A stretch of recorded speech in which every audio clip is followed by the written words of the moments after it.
Jemaat Tuhan, kita akan sama-sama belajar dari kebenaran firman Tuhan yang terambil dari Kejadian pasal 5 ayat 21 sampai 24. Kejadian pasal 5 ayat 21 sampai 24. Demikian firman Tuhan, setelah Henokh hidup 65 tahun ia memperanakkan Metusalah. Dan Henokh hidup bergaul dengan Allah selama 300 tahun lagi setelah ia memperanakkan Metusalah. Dan ia memperanakkan anak-anak lelaki dan perempuan. Jadi Henokh mencapai umur 365 tahun. Dan Henokh hidup bergaul dengan Allah. Lalu ia tidak ada lagi sebab ia telah diangkat oleh Allah. Saya akan menekankan di ayat yang terakhir, ayat 24. Dan Henokh hidup bergaul dengan Allah, lalu ia tidak ada lagi sebab ia telah diangkat oleh Allah. Saudara yang dikasih oleh Tuhan, sesuai dengan poster di grup WA Keluarga Cemerlang, maka tema firman Tuhan dari Kejadian pasal 5 ayat 21 sampai 24 pada minggu pagi hari ini adalah Vayit Halech, berjalan bersama Tuhan. Saudara yang dikasihi Tuhan, kenapa saya mengambil tema ini? Karena berdasarkan penekanan dari ayat terakhir, ayat 24. Dan Henokh hidup bergaul dengan Allah, lalu ia tidak ada lagi sebab ia telah diangkat oleh Allah. Henokh hidup bergaul dengan Allah, dalam bahasa Ibraninya adalah Vayit Halech. Vayit Halech. Vayit Halech itu punya pemahaman dalam bahasa Ibrani, itu walking with God, berjalan bersama Tuhan. Berjalan bersama Tuhan. Ini menarik sekali karena kalau saya memperhatikan bagaimana manusia di bumi setelah kejatuhan Adam dan Hawa di dalam dosa, setelah Adam dan Hawa diusir dari Taman Eden ke bumi dan bumi juga terkutuk oleh karena dosa Adam dan Hawa, maka semenjak itu Adam dan Hawa punya keturunan, anak, cucu, cicit, dan generasi, khususnya di awal-awal sebelum air bah di zaman Nuh. Tuhan memberikan umur yang panjang kepada manusia. Rata-rata lebih dari 500 tahun, atau boleh dikatakan hampir 1000 tahun. Termasuk Adam. Adam usianya 930 tahun. Nah, saya berpikir kenapa Tuhan mengizinkan manusia di awal-awal ini hidup hampir 1000 tahun lamanya. Saudara, selain bumi pada saat itu masih murni, jauh lebih murni daripada sekarang, mungkin keadaan tanah, keadaan udara, keadaan airnya, ya, sekalipun sudah terkutuk oleh dosa Adam dan Hawa, tapi pasti jauh lebih murni dibandingkan dengan keadaan bumi sekarang. Tapi ada hal lain. Selain bumi masih murni, juga itu Tuhan izinkan supaya manusia di awal punya kesempatan panjang untuk mewariskan imannya kepada anak, cucu, cicit, dan generasi berikutnya. Maka saya percaya di sini bahwa dengan kata lain, Henokh mewarisi iman kakek buyutnya Adam. Kakek buyutnya yang masih hidup bersama-sama dengan dia. Tentu kakek buyutnya Adam ini adalah pribadi yang sudah bertobat dari dosanya. Dan kemudian tentu secara lisan, secara langsung menyampaikan bagaimana pengalaman hidupnya bersama Tuhan di Taman Eden. Bersama dengan ibu dari segala yang hidup, yaitu Hawa. Bagaimana Tuhan bergaul dengan Adam dan Hawa, begitu mengasihi mereka. Adam pasti sebagai kakek buyut menceritakan ini kepada anak, cucu, cicit, termasuk kepada Henokh generasi ke-7. Karena sekali lagi Adam masih hidup, usianya 930 tahun. Saudara yang dikasihi Tuhan, itulah yang didengar oleh Henokh langsung dari Adam. Bagaimana pengalaman hidup bersama Tuhan, dan lewat cerita kesaksian dari kakek buyutnya Adam inilah Henokh selalu mengingat, selalu memikirkannya, selalu merenungkannya, mungkin sambil memperkatakannya bahwa Tuhanlah satu-satunya pencipta langit dan bumi. Tuhan begitu rindu untuk bergaul dengan manusia. Tuhan sangat mengasihi manusia. Dan Henokh pasti berpegang bahwa kalau Tuhan begitu mengasihi manusia dan rindu bergaul dengan umat manusia, maka pasti Tuhan mengasihi pribadinya, rindu bergaul dengannya. Maka sejak itu Henokh mengambil keputusan untuk sungguh-sungguh mencari Tuhan, bergaul lebih dan lebih dekat lagi kepada Tuhan. Saudara, jadi apa yang dimaksud dengan Vayit Halech, bergaul dengan Allah atau berjalan bersama Tuhan? Saudara, kalau berjalan bersama Tuhan, pasti ada yang memimpin. Ya, siapa leadernya? Siapa pemimpinnya? Tuhan. Siapa followernya? Siapa pengikutnya? Kita, orang yang percaya. Siapa yang punya tujuan? Pasti Tuhan. Tuhan yang ikut kita atau kita yang ikut Tuhan? Kita yang ikut Tuhan. Kita yang akan menyelaraskan langkah kita untuk mengikuti kemanapun Tuhan pergi. Saudara yang dikasihi Tuhan, seringkali terjadi kepincangan saat kita berjalan bersama Tuhan. Kepincangan yang pertama adalah kalau kita berjalan bersama Tuhan, itu berbicara tentang komunikasi setiap saat, setiap waktu dengan Tuhan. Bagaimana komunikasi kita setiap saat, setiap waktu dengan Tuhan? Komunikasi berarti dua arah, tapi seringkali terjadi kepincangan saat kita berjalan bersama Tuhan, saat kita menjalin komunikasi dengannya. Kepincangan yang pertama adalah seringkali kita yang terlalu banyak bicara, dan tanpa sadar kita memberikan sedikit kesempatan untuk Tuhan yang berbicara. Kita mungkin berbicara melalui doa, kita menaikkan permohonan, memanjatkan segala seruan, mengutarakan isi hati kita melalui doa. Kita yang banyak bicara, kita yang banyak ngomong, kita hanya mau didengarkan Allah, tapi kita tidak sepenuhnya memberi banyak kesempatan Tuhan yang berbicara, kita yang mendengar. Saudara yang dikasihi Tuhan, itu kepincangan yang pertama. Kepincangan yang kedua, ketika kita berjalan bersama Tuhan, bergaul dengannya, menjalin komunikasi, ya, mungkin kita sudah coba menyeimbangkan untuk bicara kepada Tuhan melalui doa dan juga mungkin mendengarkan suara Tuhan. Di masa sekarang mendengarkan suara Tuhan tentu melalui pembacaan Alkitab, melalui kita mendengarkan firman Tuhan yang disampaikan lewat hamba-hamba Tuhan. Ya, kita mungkin sudah berusaha menyeimbangkan komunikasi ini, tidak lagi searah tapi dua arah.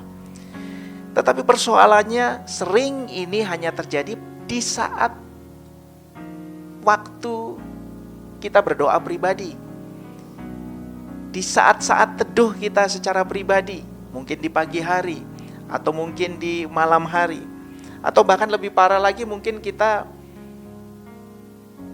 hanya melakukannya sekali waktu ibadah minggu di gereja. Saudara yang dikasihi Tuhan, persoalannya ketika kita mau berjalan bersama Tuhan, bergaul dengannya, menjalin komunikasi dua arah, itu setiap saat, setiap waktu. Termasuk ketika menjalani kehidupan ini, menghadapi orang-orang di sekitar kita, kita mesti terus ada kontak dengan Tuhan. Kita mesti terus menaikkan doa, walaupun mungkin doanya disebut doa nafas. Doa yang tidak terikat waktu, tidak terikat tempat, mungkin tidak perlu menutup mata, tapi selalu berbicara kepada Tuhan. Atau kita mengingat firman-Nya, kita memperkatakannya, kita memikirkannya, merenungkannya. Itulah yang dimaksud dengan bergaul bersama Tuhan, berjalan bersamanya setiap saat, setiap waktu. Tidak hanya di waktu doa pribadi kita, atau tidak hanya mungkin ibadah hari Minggu di gereja. Saudara yang dikasihi Tuhan, saya sungguh-sungguh diberkati dengan program G Cepat, ya, dari Departemen Doa GKRI Keluarga Cemerlang, membaca Alkitab dari Perjanjian Lama hingga Perjanjian Baru hingga selesai setahun. Itu sangat luar biasa, ya, itu baik sekali. Tapi setelah kita mulai mengenal, ya, semua tokoh-tokoh Alkitab atau intisari dari Alkitab mulai dari Perjanjian Lama sampai Perjanjian Baru, maka untuk langkah selanjutnya adalah kita perlu memberikan waktu merenungkan firman Tuhan itu. Merenungkan firman Tuhan, ada waktu-waktu khusus. Supaya apa? Supaya itu kemudian masuk menguasai pikiran perasaan kita, ya, dan juga tersimpan dalam lubuk hati kita untuk kita bawa di tempat pekerjaan, untuk kita bawa dimanapun kita berada, ya. Dalam situasi seperti ini, ya, apalagi kita mungkin lebih banyak di rumah, kita punya banyak waktu untuk tidak hanya sekedar mendengar firman Tuhan atau membaca berarti mendengar suara kita sendiri, tapi juga merenungkannya. Di dalam merenungkan, ya, itu ada kuasa yang luar biasa. Kita baca Yosua pasal 1 ayat 8. Yosua pasal 1 ayat 8. Demikian firman Tuhan, janganlah engkau lupa memperkatakan kitab Taurat ini, tetapi renungkanlah itu siang dan malam, supaya engkau bertindak hati-hati sesuai dengan segala yang tertulis di dalamnya, sebab dengan demikian perjalananmu akan berhasil dan engkau akan beruntung. Jangan engkau lupa memperkatakan kitab Taurat ini, tetapi renungkanlah itu siang dan malam. Ya, itu terdapat di Perjanjian Lama. Menggunakan kata Haga, ya, Haga. Saudara, apakah di Perjanjian Baru juga sama? Ada. Ya, kita lihat padanannya di dalam Kisah Rasul pasal 17 ayat 11. Kisah Rasul pasal 17 ayat 11. Menarik sekali di sini.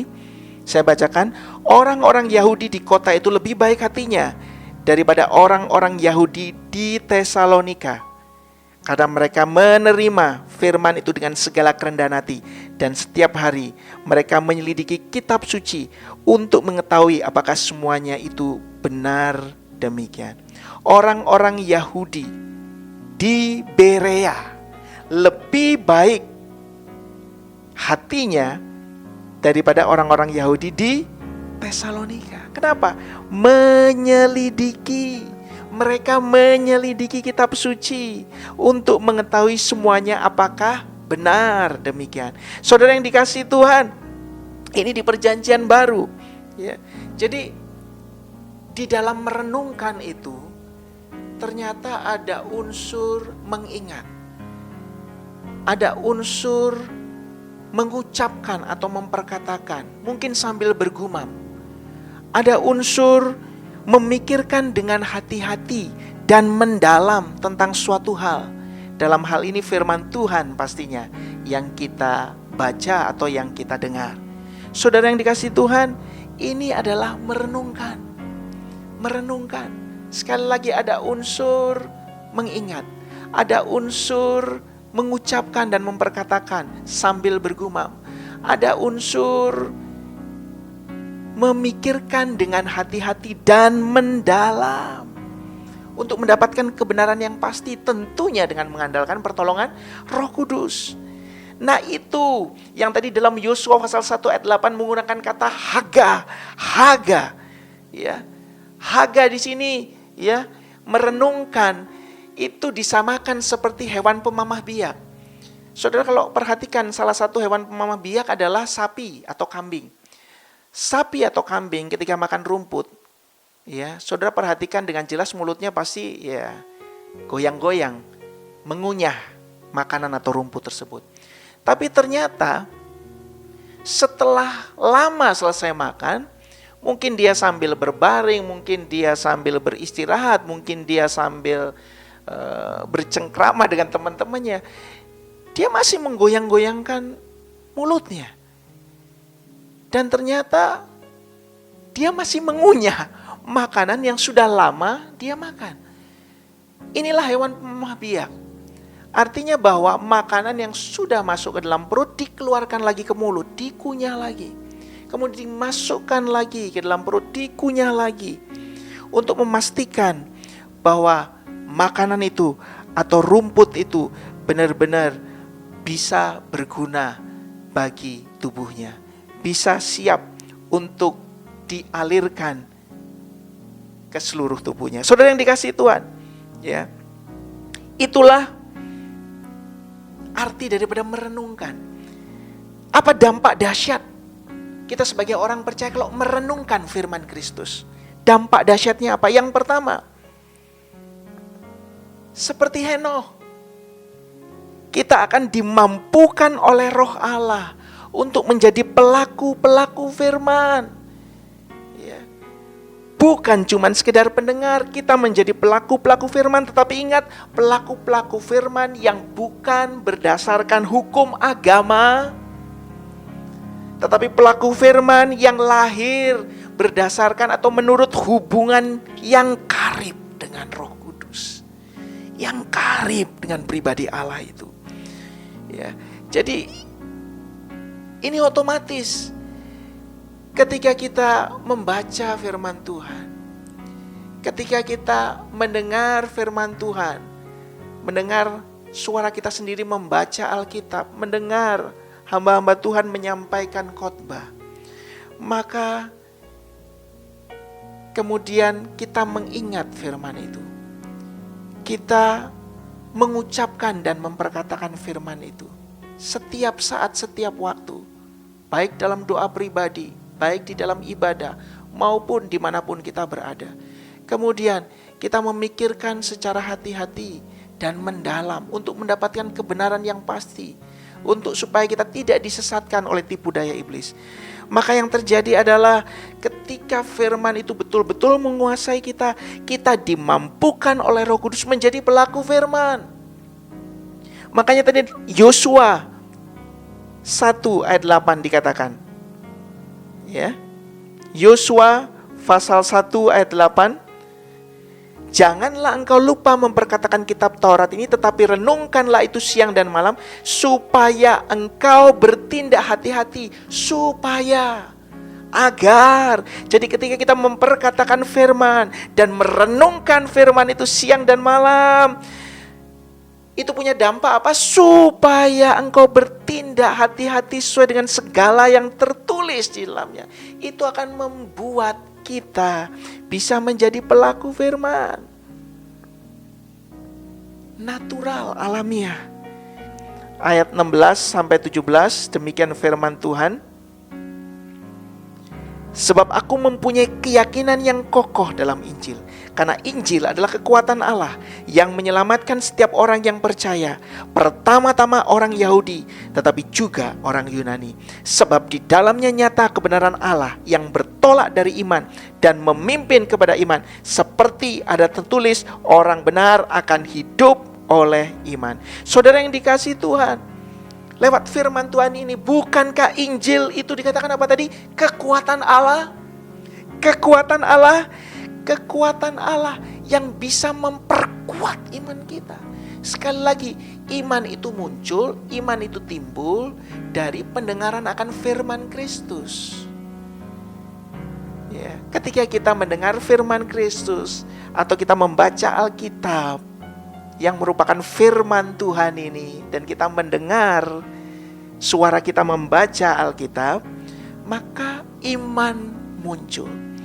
Tetapi ketika kita merenungkan firman itu, maka Injil itu menjadi kekuatan Allah yang bisa memperkuat iman kita. Jadi ketika benih iman itu muncul, maka yang berikutnya ketika kita merenungkan firman Tuhan itu, yang terjadi adalah benih itu mulai tumbuh dan menjadi kuat, ya. kekuatan Allah yang memperkuat iman kita, dan kekuatan Allah yang memampukan kita untuk menghidupi iman tersebut dalam keseharian. Makanya dikatakan tadi, sebab di dalamnya nyata kebenaran Allah yang bertolak dari iman dan memimpin kepada iman, seperti ada tertulis, orang benar akan hidup oleh iman. Maka firman Tuhan sebagai kekuatan Allah itu tidak hanya membuat benih iman tadi tumbuh menjadi kuat, tetapi juga akan sanggup berbuah-buah, memancarkan kehidupan. Orang percaya akan sanggup menghidupi iman itu dalam realita kehidupan di dunia sehari-hari. Saudara yang dikasihi oleh Tuhan, itu yang pertama. Kita akan dimampukan menjadi pelaku firman. Luar biasa, dampak dahsyat yang pertama. Dampak dahsyat yang kedua, Tuhan memberikan pewahyuan, menyatakan isi hatinya, dan menaruh nubuat di mulut Henokh untuk disampaikan kepada orang-orang sezamannya. Ini nubuatnya luar biasa, saya pikir. Ya, nubuatnya ini ada dua kategori. Ya, dua-duanya berbicara tentang penghakiman. Pertama adalah penghakiman yang terjadi di awal sejarah manusia. Yang kedua adalah penghakiman yang terjadi di akhir sejarah manusia. Dari mana kita bisa tahu? Kita bisa tahu bahwa penghakiman yang pertama terjadi di dalam sejarah manusia itu adalah penghakiman lewat air bah. Saudara yang dikasihi Tuhan, air bah. Ya, air bah terjadi pada zaman Nuh, generasi ke-10. Henokh generasi ke-7, Nuh generasi ke-10. Berarti Henokh adalah kakek buyut daripada Nuh. Tetapi ingat baik-baik, tadi dikatakan kok bisa di dalam mulut Henokh diberikan nubuat tentang penghakiman yang terjadi di awal sejarah manusia atau air bah pada zaman Nuh. Dari mana? Ketika Henokh dikaruniai anak, dia memberikan nama kepada anak itu Metusalah. Metusalah adalah kakek dari Nuh. Ya, jadi Henokh punya anak, diberi nama Metusalah. Dan usia Metusalah paling panjang 969 tahun. Artinya apa? Arti dari Metusalah adalah ketika anak ini meninggal, maka bencana besar akan terjadi. Dan betul, ketika Metusalah meninggal di usia 969 tahun, maka 1 tahun berikutnya air bah terjadi. Nuh diselamatkan hanya beserta istri dan juga ketiga anak-anak lakinya dan ketiga anak menantunya. Saudara yang dikasihi Tuhan, ini menarik bahwa ternyata Nuh sudah diberikan nubuat di mulutnya oleh Tuhan lewat kehadiran anaknya Metusalah. Ketika anak ini meninggal, maka tidak lama lagi bencana besar terjadi. Itu kategori yang pertama. Kategori yang kedua, Tuhan menyatakan nubuat di mulut Henokh, yaitu tentang penghakiman yang terjadi di akhir sejarah manusia. Sekali lagi, di akhir sejarah manusia. Kalau kita baca di dalam Yudas pasal 1 ayat 14 sampai 16. Yudas pasal 1 ayat 14 sampai 16. Juga tentang mereka Henokh, keturunan ke-7 atau generasi ke-7 dari Adam, telah bernubuat, katanya, sesungguhnya Tuhan datang dengan beribu-ribu orang kudusnya, hendak menghakimi semua orang dan menjatuhkan hukuman atas orang-orang fasik, karena semua perbuatan fasik yang mereka lakukan dan karena semua kata-kata nista yang diucapkan orang-orang berdosa yang fasik itu terhadap Tuhan. Sampai ayat 15 saja. Saudara yang dikasihi Tuhan, ini luar biasa karena ketika Tuhan menyatakan nubuat yang pertama, itu penghakiman di awal sejarah manusia dengan datangnya air bah, itu pun Henokh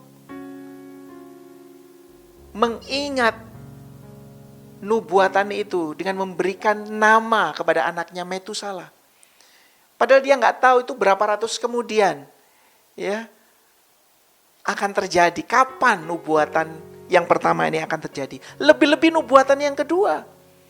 Ya, kita sekarang yang ribuan tahun hidup setelah Henokh masih menantikan kedatangan Yesus yang kedua kali. Luar biasa. Saudara yang dikasihi Tuhan, dampak dahsyat ketika kita merenungkan firman Tuhan, merenungkan firman Kristus siang dan malam, maka yang terjadi adalah kita akan semakin mendapatkan pencerahan yang baru. Hikmat, Tuhan akan menyatakan isi hatinya. Dia akan rindu untuk mengutarakan apa yang menjadi kerinduannya di dalam kehidupan kita orang-orang percaya. Ya. Saudara yang dikasihi Tuhan, Tuhan pasti tidak akan memberikan pewahyuan kepada kita, karena berbicara pewahyuan adalah pesan Tuhan, nubuatan Tuhan, ya, yang tertulis dalam kitab suci. Itu disebut pewahyuan. Sementara untuk kita, di mana kitab suci sudah selesai, tidak ada lagi pewahyuan. Pewahyuan Tuhan sudah cukup tertulis dalam Alkitab, yang adalah pencerahan. Firman Tuhan Alkitab menjadi pegangan kita untuk menghadapi kehidupan ini, menghadapi orang-orang di sekitar kita, termasuk khususnya orang-orang yang belum mengenal Yesus Kristus. Ya, dia akan menyatakan hikmatnya, bagaimana kita harus berbicara, bagaimana kita harus bersikap di dalam kehidupan ini. Ya, Tuhan akan membuat kita bisa memahami rencana Tuhan, apa yang akan terjadi di depannya. Rahasia Tuhan akan semakin disingkapkan di dalam kehidupan kita sebagai anak-anaknya, sebagai orang percaya. Tidak mungkin Tuhan akan menyembunyikan sesuatu atau merahasiakan apapun dari anak-anaknya. Saudara yang dikasihi Tuhan, dia akan semakin memperlengkapi kita.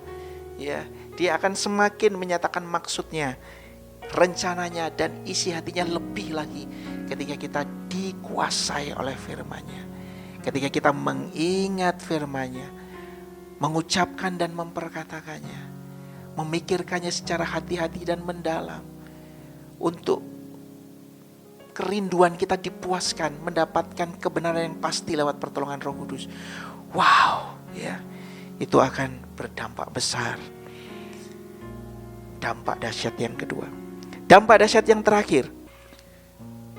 Dampak dahsyat yang terjadi kalau kita merenungkan firman Kristus adalah Tuhan akan memampukan kita untuk menjadi guru. Sama seperti Henokh. Dalam bahasa Ibrani, Henokh adalah guru. Henokh hidup di dalam zaman yang tidak percaya Tuhan.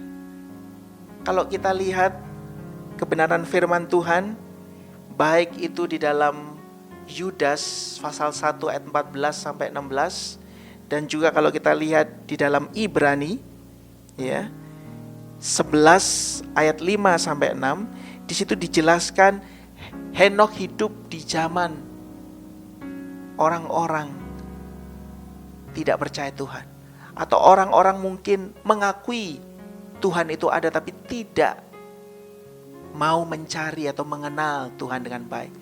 Mereka hidup mengikuti hawa nafsu, keinginan mata, dan keinginan daging. Maka di situ Tuhan memampukan Henokh untuk menjadi guru yang mengajar kebenaran firman Tuhan, mengingatkan apa yang sudah disampaikan secara lisan dari leluhur, dari nenek moyang, dari kakek buyut, bahwa Tuhan sungguh-sungguh ada dan Tuhan begitu mengasihi manusia dan rindu bergaul dengan umat manusia. Henokh mengajarkan itu, dan Henokh mengingatkan, bahwa tidak akan lama lagi, walaupun Henokh tidak tahu persis kapan akan terjadi air bah, tapi Henokh sudah mengingatkan akan terjadi bencana besar, bertobatlah. Dan pada akhirnya dia juga mengingatkan akan nubuatan yang terakhir, kedatangan Tuhan yang kedua kali. Sekalipun itu masih demikian lama terjadi, dan saat ini pun kita orang percaya masih menantikannya. Saudara, Tuhan akan memampukan kita juga untuk menjadi guru. Ya, mungkin ada di antara kita yang menjadi guru dalam pengertian profesi, tetapi yang dimaksud di sini adalah guru dalam pengertian peran. Guru dalam pengertian profesi punya tugas untuk menyampaikan ilmu pengetahuan. Guru yang punya pengertian dalam profesi punya tugas untuk membagikan pengalaman hidupnya. Guru sebagai profesi punya tugas menjadi teladan bagi murid-muridnya. Kita semua orang yang percaya punya peran sebagai guru. Mungkin profesi kita bukan guru, tapi punya peran untuk menyampaikan ilmu di atas segala ilmu, kebenaran yang hanya ada di dalam pribadi Tuhan kita Yesus Kristus. Amin. Kemudian yang kedua, kita membagikan pengalaman kita. Fayit halek, bergaul dengan Tuhan, berjalan bersama Allah. Lewat apa? Lewat kita membaca firman Tuhan. Lewat kita berdoa. Tidak cukup hanya membaca, merenungkan firman Tuhan itu. Ada unsur mengingat, ada unsur memperkatakan atau mengucapkan, ada unsur untuk mempelajarinya dengan hati-hati, secara mendalam. Saudara yang dikasihi Tuhan, ini luar biasa ya. Dan setelah itu menjadi teladan. Itulah peran guru. Biarlah firman Tuhan ini menjadi berkat bagi kita, untuk supaya kita tetap terus diingatkan. Fayit halek, berjalan bersama Tuhan. Tidak hanya lewat berdoa, tetapi juga berdoa yang sesuai firman. Menyelesaikan pembacaan Alkitab kita setahun. Dan juga memberikan waktu untuk merenungkan firman Kristus itu siang dan malam. Baik itu di saat teduh pribadi, baik itu firman yang kita dengar di dalam ibadah. Kita renungkan itu, kita ingat, kita perkatakan, kita ucapkan, kita pikirkan dengan hati-hati dan mendalam, kita pelajari dimanapun kita berada. Selamat memamah biak, selamat untuk mendapatkan dampak dahsyat yang besar ketika kita melakukan, merenungkan firman Tuhan. Yang pertama, yaitu kita akan dimampukan untuk menjadi pelaku-pelaku firman Allah yang diurapi. Yang kedua, Tuhan akan semakin memberikan hikmat, pencerahan, menyatakan isi hatinya. Tidak ada yang dirahasiakan untuk kita menjalani kehidupan, menghadapi orang-orang di sekitar kita, untuk semakin diberkati dan menjadi berkat bagi banyak orang. Dan yang ketiga, kita dimampukan juga untuk menjadi guru, menyampaikan satu-satunya kebenaran dalam pribadi Yesus Kristus, membagikan kesaksian pengalaman hidup kita berjalan bersama Yesus, dan kita juga memberi teladan untuk membuat nama Tuhan dipermuliakan.